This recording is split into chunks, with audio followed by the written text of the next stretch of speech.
be tackling chapters 11 and 12. We get a couple new units in this map, and instead of talking about them in the description, I'm actually going to talk about them now. This map is just a simple kill boss. We get Kevin back, although he's pretty much just going to be a 4 movement filler unit for the next couple of chapters. But we also get a soldier on turn 1, whose name is Ace.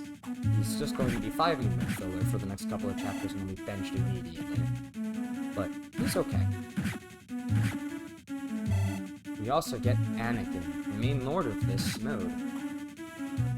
The really cool thing about him is that, yes, he's a light magic user, but there's also something else he does.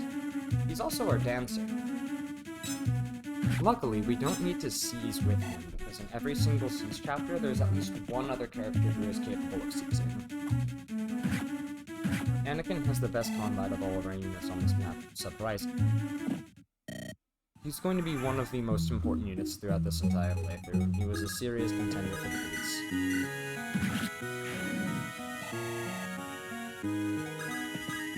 We just need to have Anakin move over a bit to the left so that he's capable of recruiting a green unit that'll show up at some points. You visit this village with that green unit once you recruit her. You'll get a white gem instead of a blue gem, but money really doesn't matter until the late game, and even then we haven't overkilled. Eduardo is a cavalier. He's effectively Corbin, but he has a personal brave lance with 60 hit. And it's weaker than an iron lance. He's just going to be filler mounted combat, but there will be maps where he's deployed just to be able to have 7 move and a lance. And his con, or aim. Kevin hits his lance rank level up, but it doesn't really matter because he's not going to be doing any major combat after this. There was a point in time where I thought I might hack the provoke, but thankfully that's not the case. Anakin needs to dodge a lot of attacks throughout this chapter, but on the fort and on the vendor and village, or house that he was on, his odds of survival are decent. In a Groats playthrough, he's actually quite a good combat unit as long as he gets 1 magic proc. Because at that point he's able to one-arm enemies in this chapter, which gives him a decent boost in experience, which allows him to start getting more bulk.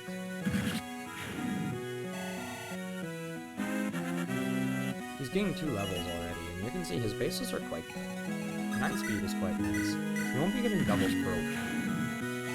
The most important part about that is that he won't be getting double plus attacks in later chapters of the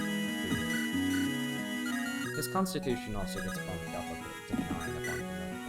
He gets promoted automatically in chapter 18, and the most important part of that is he gets health.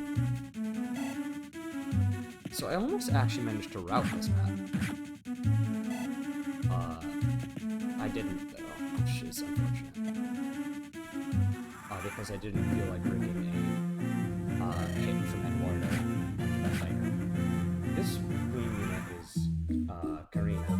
She is absurdly good. She's the best combat unit we're going to be having for a while. She pairs really good combat with good movement. She gets a stat booster, actually, in chapter 14, or chapter 15. She can be one of her first promotions. She'll be used as a combat unit until chapter 22. After chapter 22, she'll be deployed twice more for being an 8-movement flyer. In the Groats playthrough, she's probably the best unit in the game. There is one side objective with her that we have to worry about with her training. Not just hitting level 10, but we also need to promote her, and we need to get her to A-rank lances after promotion. But that's significant, and that's very easy to do.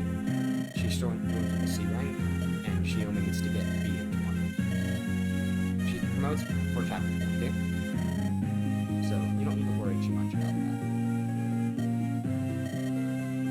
The reason that I'm going through this dialogue is because you actually cannot skip it, because there's a dialogue on it.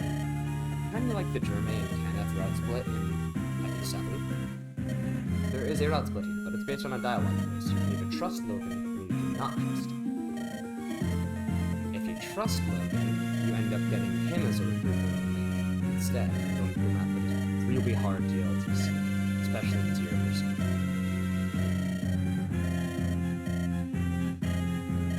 don't trust him, you'll get the chapter 13 that we're going with, where you get a much better.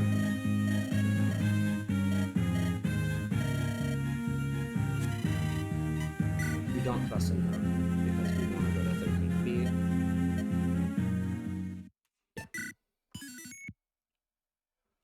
I need to get chapter 12 pulled up. Pardon me, I don't, for some strange reason, I cannot pause the recording.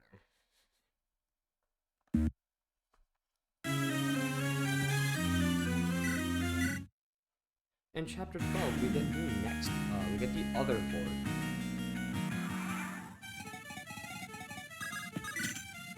We also get Alvarez back. This is Keller. He's a footman with very good combat stats for this point in the game, actually. He's going to be a very important combat moving forward. We also get Lebanon, although he only joins for this chapter and he leaves until chapter 21.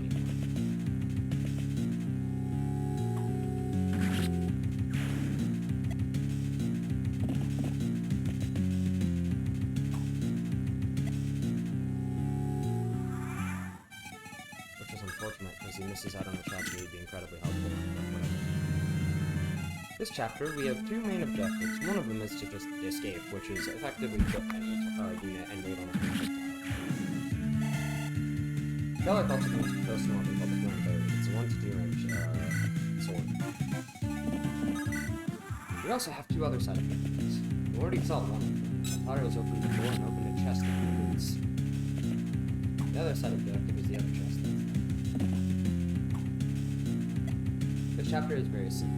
To talk a bit more about Keller, we actually do need to get him to level 10 at some point, but the odds of being able to do that are really good. His stats are really good. That feat is going to end up over here, so we just need to be able to get him out of there. I didn't mention chapter 11 was completed in 4 turns.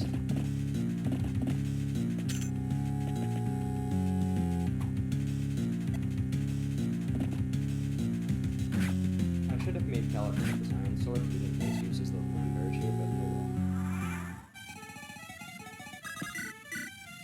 We do end up breaking it before we return here. Keller is able to one-shot that barrage, and you get to see his stats. 10 strength and skill, 13 speed. Waiting on this tile, we've escaped. I'll see you next time for chapter 13, where we get a very, very critical unit for the rest of the run. Or, the run moving forward. See ya.